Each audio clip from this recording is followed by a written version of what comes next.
and which are all the connected kabaddi எல்லாருக்கும் பயங்கரமான வணக்கங்கள். And this is me now Baidigo. Welcome to the show 2025 recap. And இந்த 2025 பத்தி ஒரே வார்த்தையில சொல்லணும்னா டென்ஷன் 25, தலைவலி 25, டிராமா 25, தோல்விகள் 25, tragedy 25 னு சொல்லிட்டே போலாம். மொத்தத்துல இந்த 2025 நம்ம எல்லாரையுமே ஒரு சிக்கன் 65 ஆகிடுச்சு அப்படின்ற மாதிரி சொல்லலாம். அந்த அளவுக்கு இந்த வருஷம் ரொம்பவுமே கேவலமான வருஷமா இருந்தது. அதாவது இந்த 2025 ஸ்டார்ட் ஆகிறப்பே ஒரு மிகப்பெரிய டிசப்பாயின்மெண்டோட ஆரம்பிச்சது.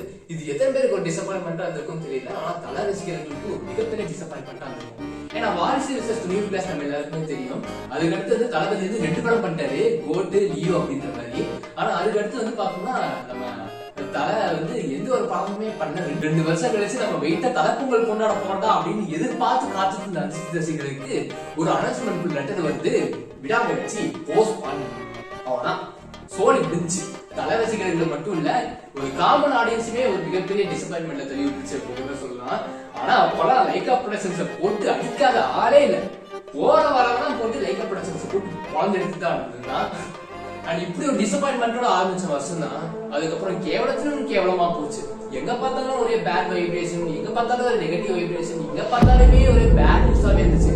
இந்த பகல்கம் அட்டாக்கு, அவளோட சூசைட் கேஸ், அஜித் குமாரோட கஸ்டடி டெத்து, இந்த கரூர் இன்சிடென்ட் சொல்லிட்டு எங்க பார்த்தாலுமே ஒரே பேட் நியூஸாவே இருந்துச்சு. ரொம்ப சீரியஸா போறோமோ? Okay chill guys. ஆனா இந்த வருஷத்துல நடந்த ஒரே உருப்படியான ஒரு நல்ல விஷயம் என்னன்னா இந்த ஆர்சிபி கப்படிச்சதுதாங்க. நீங்களும் பல வருஷமா போராடிட்டு இருக்காங்க கப்படிக்கணும் கப்படிக்கணும் கப்படிக்கணும்னு. அண்ட் ஃபைனலா ஏதோ ஒரு வகையில கப்படிச்சிட்டாங்க. ஈசாலே கப்தாமேன்னு சொல்லிட்டு வருஷம் ஃபுல்லா ஒரு ஹோப்போட சுத்திட்டு இருப்பாங்க. ஃபைனலி அவங்களோட ஹோப்பும் ஒரு ட்ரூவா மாறிடுச்சு. ரொம்ப சந்தோஷமான விஷயம் தான். ஆனா ஒரு சந்தோஷமான விஷயம் சந்தோஷமாவே முடியலையே, அதுவும் ஒரு டிராஜடியா தான் முடிஞ்சுது. ஆனா டிராஜடியில ஒரு விஷயம் ஆரம்பிச்சு செம ஒரு மாசான ஒரு மொமெண்டா முடிஞ்சது ஒரு விஷயம். அதுதாங்க இந்த டெரரிஸ்டுங்க பண்ண இந்த பகல்கம் அட்டாக். இந்த பகல்கம் அட்டாக் நடக்கிறப்பலாம் போச்சுனா நம்ம வீடு மேல குண்டு தூக்கி போட போறாங்க, நம்மளெல்லாம் தூக்கிட்டு போய் டெரரிஸ்டா மாத்த போறாங்க அப்படின்ற மாதிரி நினைச்சு பயந்துருக்கேன். ஆனா நம்ம இந்தியன் ஆர்மி அந்த அட்டாக்கு ஒரு கவுண்டர் அட்டாக் பண்ணாங்க பாருங்க. அவ்வளவுதான், டெரரிஸ்டுங்களை நின்ன இடத்துலயே உற்சாகம் வச்சாங்க நம்ம இந்தியன் ஆர்மி. அதுக்கப்புறம் அவ்வளவுதான், நம்ம பண்ண அட்டாக்ல அவங்க துண்டை காணும் ஜட்டியை காணும்னு சொல்லிட்டு அலறடிச்சுட்டு ஓட்டாங்க. அந்த அளவுக்கு ஒரு பயங்கரமான அட்டாக் நம்ம இந்தியன் ஆர்மி பண்ணாங்க. A biggest salute to Indian Army for this brave act. ஆனா அடுத்து இந்த சினிமா பக்கம் வந்தோம்னா இந்த KGF, காந்தாரா, புஷ்பாவெல்லாம் பார்த்துட்டு நம்மளும் 1000 கோடி அடிக்கணும்ன்ற வெளியில என்னென்னமோ கொள்ளைகிட்ட பண்றாங்க. ஆனா கடைசி வரைக்கும் தமிழ் சினிமால 1000 கோடி அடிச்சு பாடி இல்லை. 2025 பூரா இதாங்க நடந்துச்சு. அதாவது ஒரு படத்தை அனௌன்ஸ் பண்றாங்க, அந்த படம் மேல நமக்கு எக்ஸ்பெக்டேஷன் ஃபார்ம் ஆயிடுது. அந்த எக்ஸ்பெக்டேஷன் கூவி கூவி கூவி கூவி ஹைப்பா மாத்தி விடுறாங்க. ஆனா அந்த ஹைப்போட அந்த படத்தை போய் உட்காந்து பார்க்கும்போது என்னன்னா அது ஒண்ணுமே இல்லையா அப்படின்ற மாதிரி தான் இருக்குது. சோ அந்த மாதிரி இந்த வருஷம் இந்த கூலி, இந்த தக் லைஃப், இந்த ரெட்ரோ, இந்த மாதிரி எல்லாம் எக்ஸ்பெக்டேஷனை ஏத்தி விட்டுட்டு கடைசியில ஆடியன்ஸை பயங்கரமா டிசப்பாயின்ட் பண்ணி விட்டாங்க. இந்த 2 படமுமே சோசியல் மீடியால பயங்கரமா ட்ரோல் செய்யப்பட்ட படங்கள் தான். அதுலயும் 2025 மோஸ்ட் ட்ரோல்டு பர்சன் யார் அப்படின்னா நம்ம லோகேஷ் கனகராஜ் தாங்க. தலைவன் இல்லாம மீமே இல்ல அப்படின்ற அளவுக்கு தலைவனை போட்டு வச்சு செஞ்சுட்டு இருந்தாங்க நம்ம மீம் கிரியேட்டர்ஸ். இது ஒரு பக்கம் இருக்கு. இன்னொரு பக்கம் நம்ம தமிழ் சினிமால ஒரு நியூ ஜெனரேஷன் ஃபார்ம் ஆயிட்டு இருக்கு அப்படின்னு சொல்லலாம். வெறும் 3 ஆல்பம் சாங் தாங்க இந்த சாயரவிந்தர் போட்டாரு. அதுக்கப்புறம் பார்த்தா தமிழ் சினிமால வரப்போற எல்லா திரைப்படங்களையும் கையில வச்சிட்டு இருக்காரு. அந்த அளவுக்கு ஒரு மிகப்பெரிய சென்சேஷனலான மியூசிக் டைரக்டரா மாறிட்டாரு சாயரவிந்தர். பட் சாயரவிந்தரோட மியூசிக்ல ஒரு யூனிக் ஸ்டைல் இருக்கு. அண்ட் அந்த யூனிக் ஸ்டைலை எப்படிலாம் படத்துல போட போறாரு அப்படின்னு பார்ப்போம். இன்னொரு பக்கம் இந்த லவ் டுடே, டியூடு, டிராகன் அப்படின்னு சொல்லிட்டு 300 crore plus மூவிஸை கொடுத்து இப்போதைக்கு கரியர் உச்சத்துல இருக்காரு பதிக்கிறாங்க.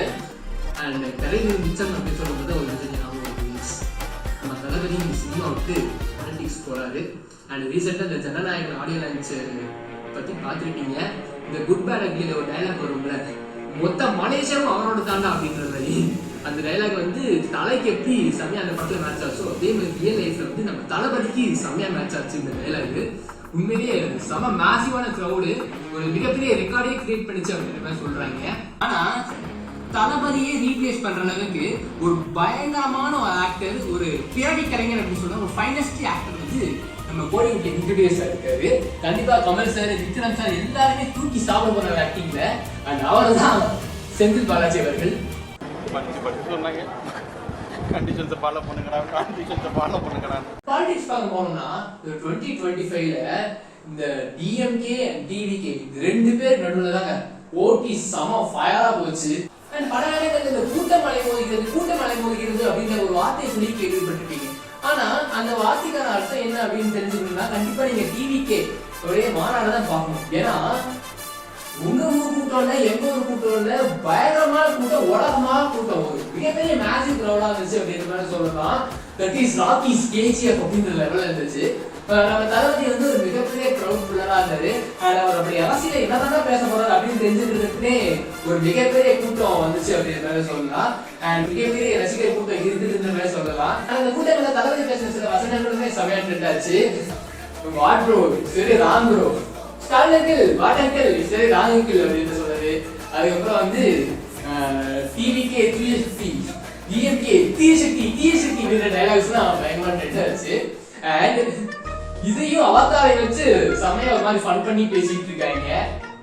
அதாவது அவதார் 3ல வந்து ஜேம்ஸ் கேமரன் வந்து சாம்பல் மனிதர்கள் அப்படின்னு சொல்லிட்டு ஒரு வில்லன் கேங் இன்ட்ரோடியூஸ் பண்ணி வச்சிருப்பாரு. அண்ட் அந்த கேங்குக்கு பார்த்தோம்னா அவங்க உடம்பு பூரா வந்து ரெட் அண்ட் பிளாக் கலர்ல ஒரு மாதிரி பேட்டர்ன்ஸ் இருக்கும்.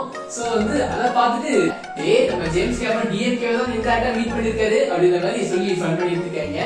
அது எல்லாத்தையுமே பார்க்கறதுக்கு செம காமெடியா இருந்துச்சு. பட் தளபதியோட இந்த அளவுக்கு மிஞ்சின ஒரு கூட்டம் ஒரு மிகப்பெரிய டிசாஸ்டரா மாறிச்சு. ஆமாங்க, கரூர் இன்சிடென்ட். அந்த ஒரு விஷயம் டிவிகேக்கு தளபதிக்கு ஒரு மிகப்பெரிய பிளாக் மார்க்கா அமைச்சு அப்படின்னு சொல்லலாம்.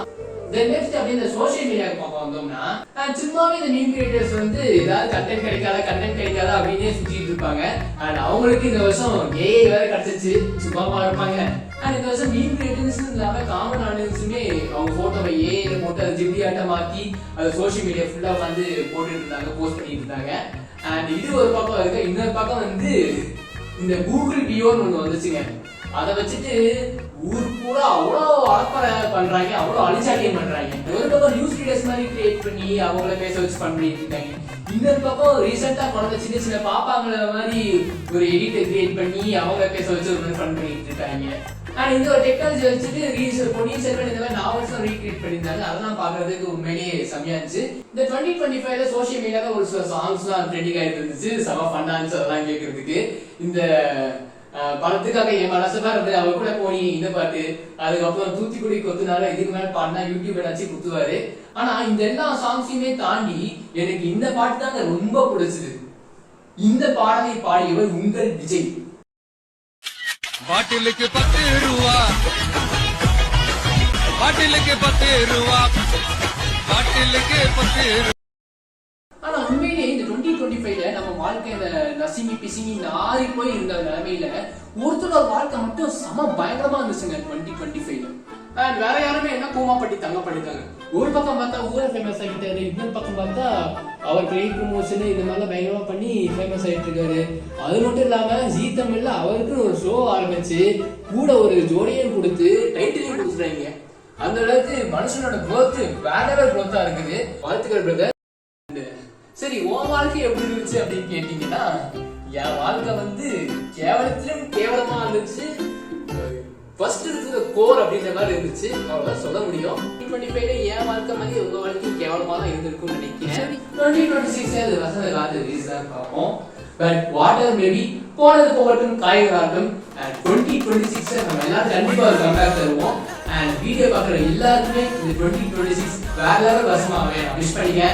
And wishing you all a happy new year and happy 2026 மக்களே. And always